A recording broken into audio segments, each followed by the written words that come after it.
much for coming out today. We really appreciate this. Thank you for all the free food backstage and the free rides and the free toys that you haven't gotten me yet. Thank you. I appreciate all that free stuff that I don't have yet. Thank you. Let's give it up for the cast of Mr. Iglesias, everybody. Thank you for being here. We're all such huge fans. Is everybody here a fan? Let me hear you. I always start the El Cine panels. We are from El Cine, which is a nonprofit that promotes diversity through film and television. We highlight people who do it right, like the cast of Mr. Iglesias, which is one of the most diverse, inclusive casts we've seen in a long time.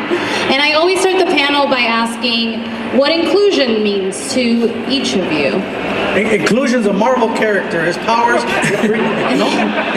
I'm sorry. It could be. I barely finished high school. No piensas with inclusion. It means everybody makes it in. Everybody gets in. Yeah. Inclusion. It's so nice, you know, working on Mr. Iglesias, because there's a lot of little brown boys and girls who get to see themselves. They get to see themselves on the screen. They get to see that their stories matter, and that's what I love about Mr. Iglesias, because we're taking topics that are very current and we're putting them on the show. And I think that this is so amazing because you get to see stuff that matters to you, where you weren't, you know, you that feeling of not being represented is horrible. So to actually see yourself represented and see stories that matter, it's amazing. That's exactly what I was going to say. Yeah, exactly, right? Yeah. I was just going to say it in Spanish. Lo que dijo ella. Gracias. This is like a ghetto version of America's Got Talent, right? It's like, this is Montebello's Got Talent. Yeah. I give 5 points to Little Puppet. He got down.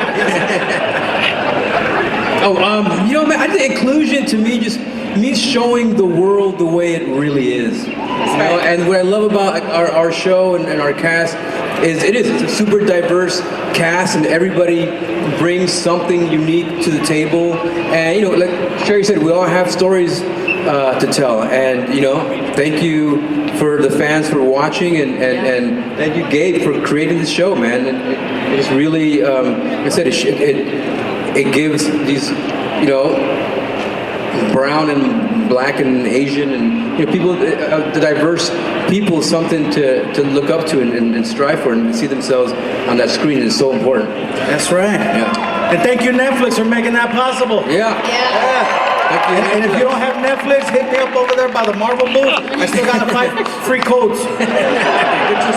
You can use my password. It's Sherry Need a Man 01245.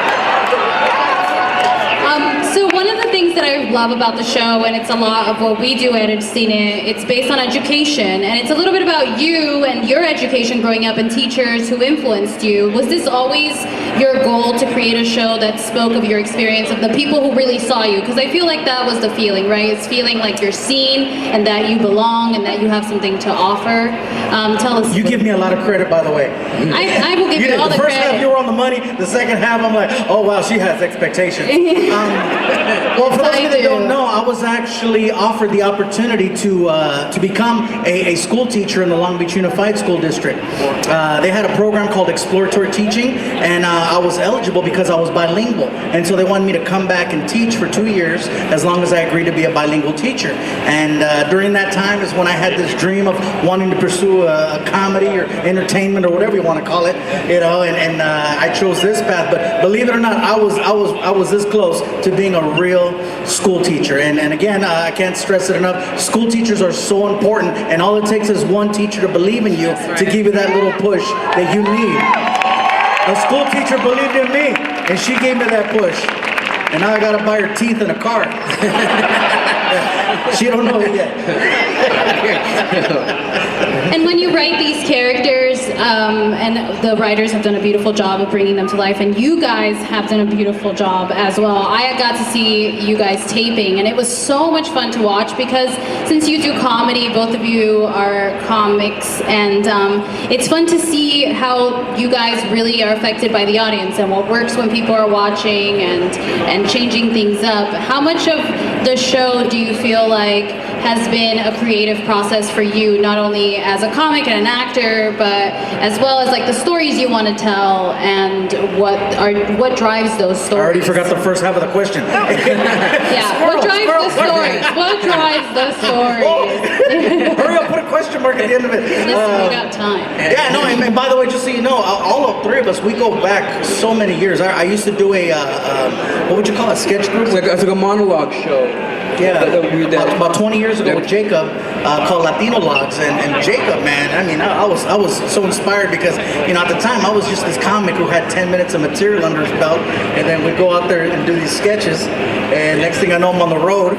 Yeah, and so then we're doing monologues, and Gabe was our opener, right? And you would open and do comedy first, but then you took on a monologue as well, and we would tour, and you know, like sometimes we'd bomb, and sometimes it'd be great, but it was just being in front of that audience, man. It gave you that immediate feedback. But with that, you know, you grow and you become tight, man, and you know, so it was great to see the growth. Yeah, and having the audience there does help you to create and form the characters on stage. That's why I shouldn't say I can't, but I didn't want to do a single cam. I like having the audience there because you guys give the feedback. I know if I'm doing good, if you're laughing, and I know I'm doing bad if you're looking at me like this right now. See, right now, you're like, that's not even funny. I know, I'm working on it. Squirrel.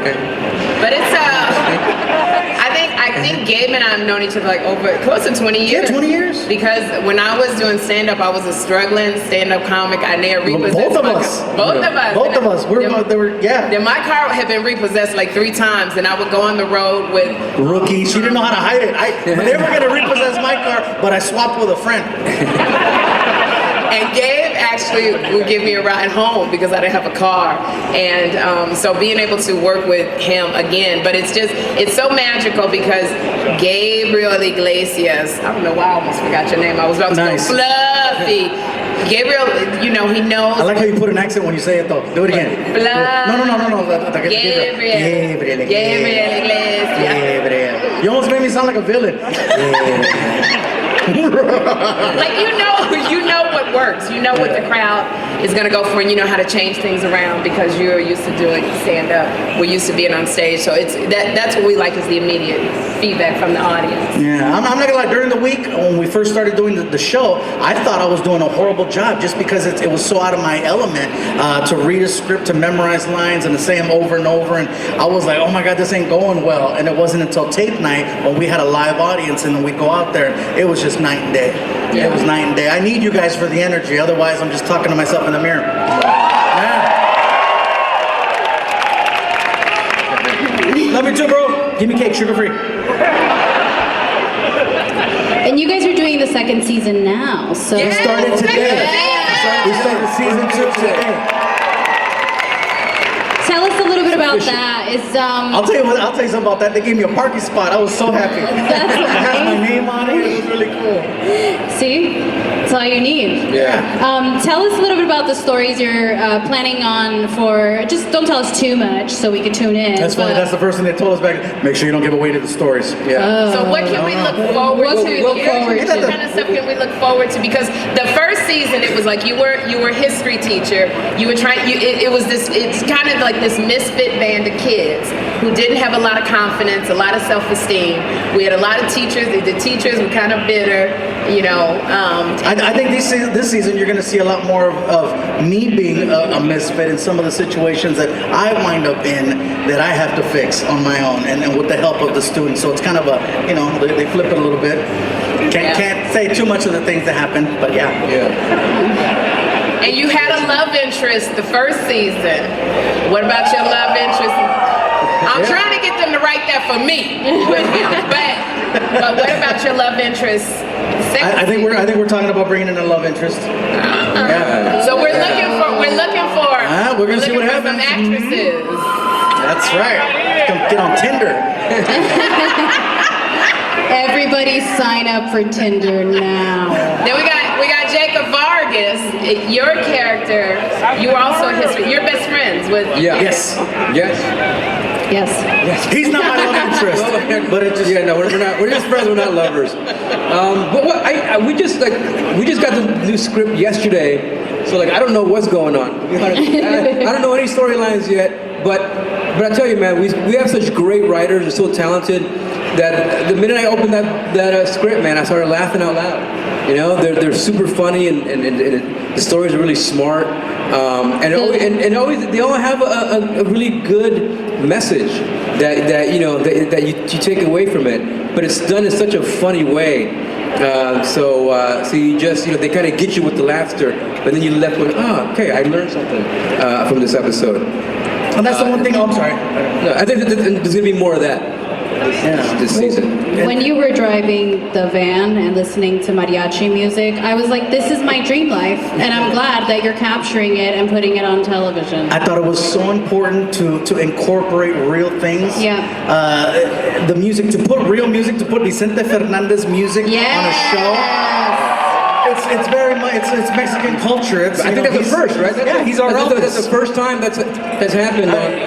Yeah. And let me tell you right now, putting Vicente Fernandez's music on TV is not cheap. It cost a lot of money. Believe it, we could have given some opportunities, but yeah, it was very important for us to have that moment, to have that music played, because it's just like, wow, for people to see that and go, that's me. That's like, wow, that's, who wouldn't be rolling down the street bumping some chente on a Friday? I'm so into it. You know what I But mean? that's why it's so important, because you get to see culture. Yeah. You get to see Spanish. Like I incorporate Spanish in the show as all well. the time he's incorporating Spanish. You get to hear certain things. When you were talking about the chupacabra, and I'm like, who talks about that on TV? And it was Chupacabra's Mexican boogeyman, if you don't already know. No, it is. Look him up. Some of you might have dated a chupacabra. I divorced Sucks the two blood of goats chupacabras. and chickens. One of the first movies I saw was a film called Doubtfire. Mrs. Doubtfire. With who's that? Robin Williams.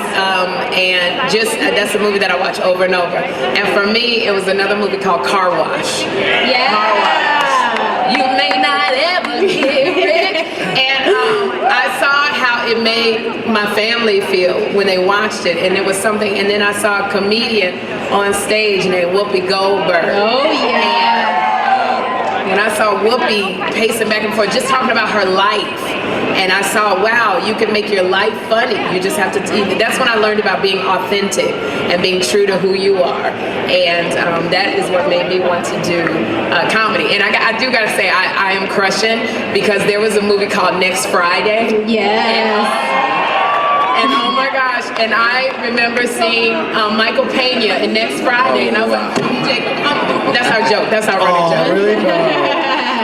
I knew I had to do it. But I saw Jacob Vargas in Next Friday, and he was so freaking funny. He dropped his underwear, he was doing everything, and the fact that I get to work with That's the word. That's the word. every time every time it comes on, I edit it and I send it to him, and I go, oh my God, I'm working with you. It's crazy. Jacob, just so everybody knows, is an incredible person who does so much for his community. El Cine wouldn't be where it is today if he hadn't come on board and helped us out. And it's easy when you're doing Latin programming, because he's really been in mostly every iconic Latin movie, or movies in general. He was in Romeo and Michelle's high school reunion, Ramon. Yeah. Don't ever forget, that was my favorite. Thank you, Brenda. What's your favorite film, Jacob? Well, you know what? I have a lot, man. But as a kid, my parents would always sneak us into the movie theater to watch Cantinflas movies, and I was La India Maria was one of my favorites too. Oh my God! It was such she's this indigenous woman, and just she was super funny. And I just remember watching this, and my parents were laughing their asses off. And I just saw what comedy can do, and how 6 kids coming in, and my parents, they're tired as hell, but then they leave super energized and happy, and they would see themselves reflected up on that screen, and so I felt that was so important. But then growing up as a kid, one of my favorite shows was Chips, and watching Eric Estrada They're just being like cool and suave, and he got all the ladies. He had great hair, and he rode a motorcycle, and he was a cop, and he was on the good side of the law. So that was like super inspiring to watch, And then I found out that Linda Carter, Wonder Woman, was half Mexican. I was like, hell yeah, So it was like all these people that really, but every time I would see somebody that I felt connected to, culturally, that really I pushed the idea that maybe one day I can be up there as well. And you have, so it's rad. It's rad. Before we open it for audience questions, I would like to ask you guys anything that's next. I know some of you are going on tour with comedy. Tell us where people can find all of that information. I mean, not that you need to really push it because people are following you. All of you guys started following Fluffy Guy today, right? Right now. TikTok. TikTok, yeah. Oh, well, Yeah, I did it over there, but I got, I'll be at Staples Center December 27th and Honda Center December 28th. Honda Center's already sold out. Staples Center, you can still get tickets, and if you can't find tickets, I'll be in the alley. Scalping. Ese gordo está bien chistoso. You gotta see funny guy right there. And then, of course, we have season 2 that'll be, I want to assume, summertime of 2020. Amazing. Yeah, and then also I have another project in the works with Netflix, an animated project, so it's cool. Oh, I'm Netflix's little hoe. I got no problem telling you guys. I am Netflix's little sucia, all day, all night, every day. Yeah. I just finished a movie. It's on DVD now. It's called The Brian Banks Film, and it was in theaters with Morgan Freeman and Greg Kinnear, and just finished that, so it's on DVD. I have a game show on the Game Show Network called Best Ever Trivia Show that comes on every day. I host the Newlywed Game. That's also on the air, and then I have I do stand-up comedy. I'm always at the Laugh Factory in the Comedy Store and on the road. You can see me in divorce court all the time with I'm always at LA Superior, so I was about to ask you, how do you host the Newlywed Game, and you're like, well, That's like me hosting a fitness show. But you can always find me at 111 North Hill. And then set in season 2 of Mr. Iglesias. I'm so excited. Yeah. Wow, man, I feel like such an underachiever now. I don't got nothing going on. Just this show. You're a father. You're a husband. No, I got a few things in development right now. So we're developing a couple of projects, with my boy Edward James Olmos, and so hopefully we'll have some historical, Chicano projects coming out. But other than that, yeah, man, I'm just kind of spending time with my kids, and now that we're rocking and rolling with season 2, man, this is it. Yeah. So excited. So come see us at the Somos El Cine booth. That's on 2213 is our booth number in the 2200 aisle. We'll be there all weekend, and you can see a little bit about what we do. Yeah, and I will be there tomorrow signing autographs as well. So yeah, come out and say hello. And Angel Aviles, Sad Girl, will be there on Sunday signing autographs. So come see her. From La Vida Loca. Show her some love. He's got all his shots. He's doing really good. What does this credit look like? You got good credit? You got good credit. All right. Yeah. That's what you want, ladies. Good credit. Perfect. We'll take your question. You're coming over with the mic. Fluffy, what's your favorite part of your prank call skit? What is my favorite part of my prank call? Which one? I've pranked a few people. The one where he starts running super. Put the microphone a little bit close to closer. your There you mouth, go. The one where he starts running super fast to go tell the ladies. His friend. I've pranked my son many times. He no longer laughs, so I leave him alone. But I enjoy having fun. Sometimes I go a little bit too far, and that's the last thing I want to do now. But yeah, I had many good laughs having fun with him. Yeah, one more question right here. This beautiful lady. Oh, it's the lady right in front of you. Talking about Yeah. the lady in front. Which one? Right. What you're talking Her, about? right here. Actually, two quick questions. One, Sherry, are you on this year's Masked Singer? Am I on this year's Masked Singer? Who watches Masked Singer? I keep guessing that it's you on there. So. Oh, you think that's me? Possibility. And I wanted to do it, but it clearly it was me. You only sing You have to watch and find out. I'm gonna say no. and then real quick, Gabriel, I had the opportunity. Wait, I'm put your hand up. Where you at? Oh, sorry. I had the opportunity many years ago to see you at the Ontario Improv, and it was a blast, and I had such a great opportunity. Now my son is a huge fan, and Is your son Gumby? You're the number one movie of all time? The number one movie of all time. Amazing. And Gabe. And we would like to know if you would sign his pop for him. Yeah, give me the pop. I had so much fun doing all those shows in Ontario at the Improv. We would do we would do a show Wednesday, a show Thursday, 2 shows Friday, 3 shows Saturday, 2 shows Sunday, and 1 show Monday. And then my manager goes, yeah, just play a theater. Play a theater. It was amazing way back then, and That's a good marker. and following the steps. That's a good marker. We're gonna steal this You need marker. to charge admission to that marker. Oh, but Chaka would be proud. Thank you so much. And we Thank you. Let's have one more question. Hi guys. First of all,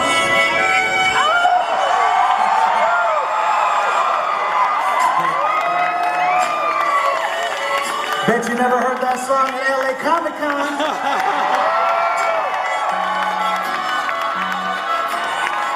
That's what we like to do at Mr. Iglesias. We like to pull stuff like that out. El día que te encontré, me enamoré. Tú sabes que yo nunca lo he negado. That's why I'm not a Masked Singer. Sorry, I got excited. Is that when we did karaoke in Hawaii? Remember that? We did karaoke, but we didn't sing that beautiful song. We Yeah, sang no. She Got a Big Butt. That's what we sang. Baby got back. well, first of all, thank you so much. Where you at? You guys are awesome. I just have a quick question. It doesn't have to go a political route. There's a lot of young people, not just Hispanic, not just women, that are under the DACA program. What advice would you guys give to them? Under the DACA program. Yeah. Yeah, I know. All 3 of us are terrified to answer because there's like 20,000 cameras. Like, again, bring it, Gordo, let's go. I'll answer that question personally if you don't mind. Thank you. Yeah. No, I ain't trying to put politics out there Perfect. right We now. have time for just one more. Let's go with this lovely lady here. I think they got mad that we were bumping Chenta over there because they're louder now. Yes. So, Speak up, baby. Speak up. so I kind of have a request, but it's for my friend Hector. He was wondering if you can do Hector real quick. Can you do the pitch voice? And I was wondering if I could get a picture. Okay, I'll tell you what. First of all, I don't know how you're gonna get up here. Yes, to a picture. If you want to take a picture, I'll make it happen. I just don't know how you're gonna get up here. So if you can get help getting up here, we'll take the picture. And as far as the voice, what did you want to hear? I don't know. He just really wanted to hear you do the voice. So, I mean, we can go different directions. We can go Chente. We can go like, Oh my God! Seriously? or we can go in the other direction. I tell you right now, it's my favorite time of year. Right here. I'm not think sure. it was the Chente. I hope one of those works. I think it was the chance. Yeah? Find somebody to bring you around and I'll take a picture. Okay? That's all. We're just gonna take a picture and then we're wrapping it up. But thank you guys so much for listening. Thank you guys for being Again, we appreciate here. it. Netflix season 2, Mr. Iglesias. Yeah. Fluffy.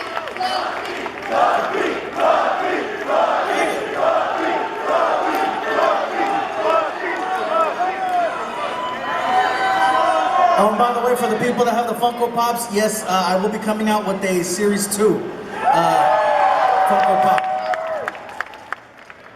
It's crazy. I love the fact that they made me a Funko Pop because they took off all kinds of weight. Thank you. Where is our picture? Hey, look at you! You're here! Hey, you wanna come on over? up. I'll take the picture for you. Oh, you got it. I got it.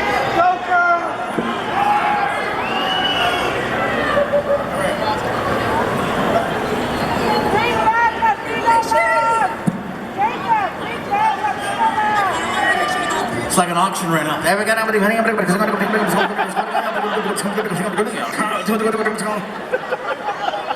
Let me move my vice out of the way. Esconde la soda.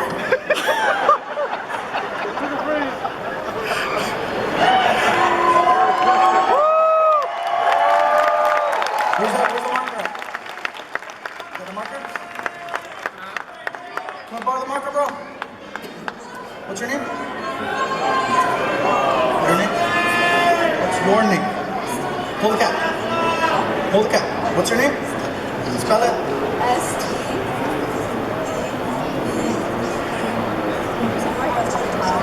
See, ladies, now you know why you gotta ask for what you want. Yep. You might get it.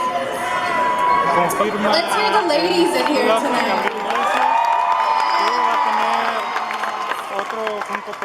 Thank you guys again. Come visit us at the Somos El Cine booth. El Cine, we program Latin films all over town. And come say hi. Thanks again, you guys. Thank you guys. Watch season 2.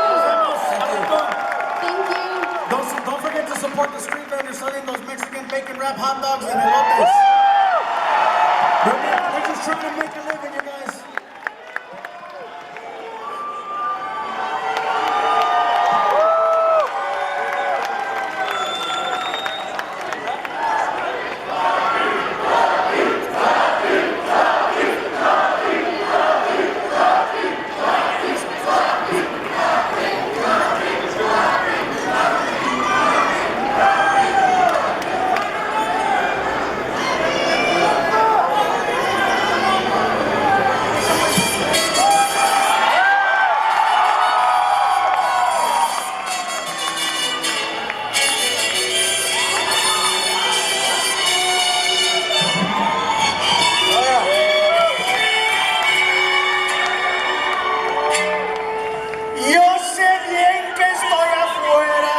Pero el día que yo me muera, sé que tendrás que llorar. Llorar y llorar, llorar y llorar. Y dirás que no me quisiste, pero I truly wanted to be a mariachi. I just... No, hombre, we're lucky I'm not drunk right now, so forget it. All right. Turn around.